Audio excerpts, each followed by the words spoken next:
allez bien. La saga continue. Aujourd'hui, je suis encore avec Myriam. Toujours encore moi. Voilà, tous les jours. Et aujourd'hui, Myriam, on va parler de... De la blessure du rejet. Yes. Très importante celle-ci. On en a déjà parlé lors de notre premier épisode, mais Ouais. elle mérite tellement... L'introduction. Hein. Oui, c'est ça, absolument. Elle mérite tellement d'être beaucoup plus approfondie. Abordée. Et en plus, là, on s'est dit, avec Alexa, qui est intéressant, pareil, de vous illustrer avec un exemple. Comme ça, Ouais. ça vous parle beaucoup plus. C'est plus clair. C'est beaucoup plus clair. Et puis, vous pouvez un petit peu essayer de mieux comprendre et vous commencez aussi un travail introspectif. Exactement. Est-ce que tu as un exemple? Blessure du rejet. Yes. Le blessure du rejet. Le blessure du rejet. Waouh. Waouh, pardon. La blessure du rejet. La blessure du rejet. Oui, j'ai un exemple. Est-ce que tu as un sentiment de t'être senti rejeté? Oui. Oui. Bah, tu sais, quand on était en train de préparer cette interview, le sentiment est revenu. Mais pour te dire à quel point, en fait, je ne savais pas que c'était un sentiment une blessure du rejet, en fait. Mais en écrivant ce que je ressentais à ce moment-là, j'ai ressenti, en fait, ce sentiment. Et j'ai dit, mais oui, c'est vraiment un... Je me dis, elle est puissante, celle-ci. Ah ouais, la elle est blessure puissante. du rejet. Ah ouais. Je l'ai senti hier à minuit. Donc oui, j'ai un exemple. Donc c'est... bon, ça fait un petit moment maintenant quand même que c'est passé. Mais...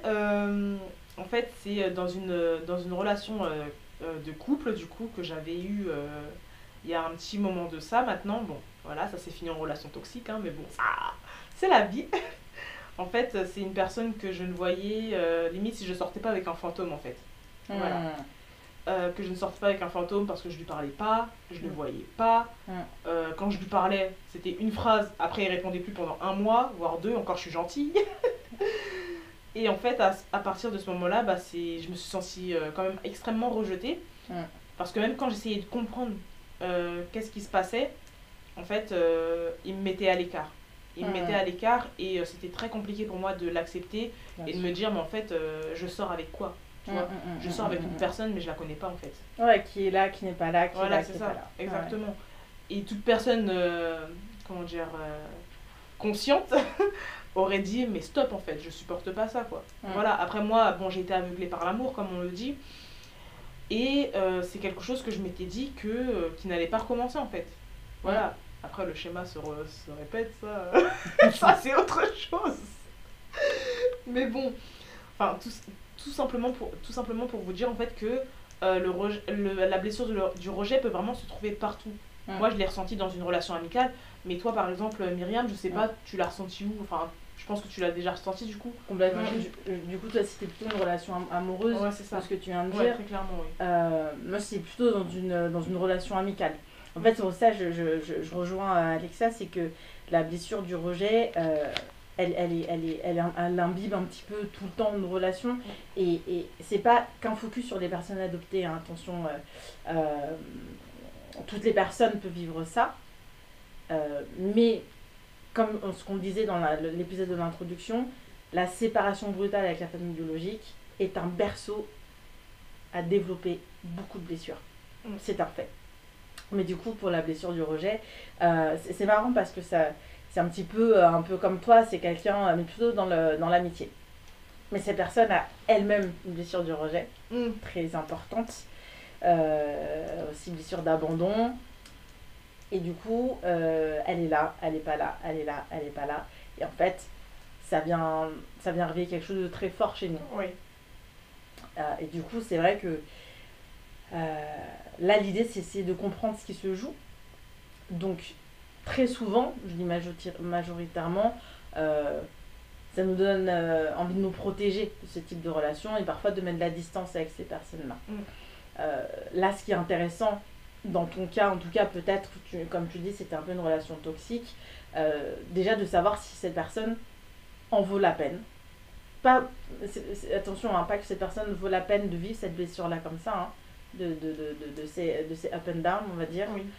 Mais est-ce que cette personne vaut la peine pour faire un travail et de venir parler de cette blessure du rejet?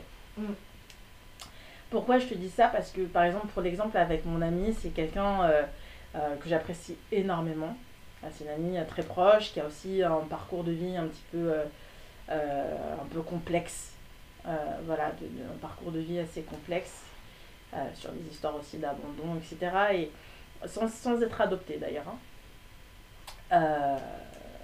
Mais du coup, c'est vrai qu'elle est un peu dans cette relation-là, en ce moment, en tout cas, parce que c'est pas tout le temps le cas, mais en ce moment, ça l'est. Et là, l'idée, pour moi, c'est de me dire, est-ce que je lui en parle? Parce que si je lui en parle pas, je vais avoir mes modes de protection qui vont s'activer très très vite. Et mes modes de protection, c'est de mettre de la distance. Bien sûr. Donc, j'ai plusieurs solutions. Et c'est là le fait le travail de décrypter ces émotions, c'est soit d'arriver, une fois qu'on a décrypté ces émotions, d'arriver à en parler à la personne et dire je n'attends pas de jugement de ta part, j'ai besoin que là tu m'écoutes. Parce que quand tu agis comme ça, je ressens ça. Et ça, c'est différent de dire tu me fais ressentir ça. Voilà, je reprécise encore cette nuance, c'est quand tu fais ça, je ressens ça. Et ça, c'est différent d'accuser, de dire tu me fais ressentir ça. Quand on parle d'une émotion, là je vais rentrer un peu plus dans les détails, mais une émotion, elle est inhérente à chaque personne. En fait, on peut prendre une situation commune, par exemple, tu vois, l'exemple de mon ami qui est là, qui est pas là, etc. Oui. On peut prendre 10 personnes, on va avoir 10 personnes qui vont réagir différemment. Parce qu'elles vont vivre chacune des émotions différemment. Oui, je comprends. Voilà, c'est pour ça que là c'est important. Je vous invite même à peut-être prendre des notes sur ce que je dis, mais vraiment ça c'est important. C'est pas l'autre personne on ne peut pas accuser quelqu'un de nous faire ressentir des choses. Par contre, la personne peut venir réveiller des blessures.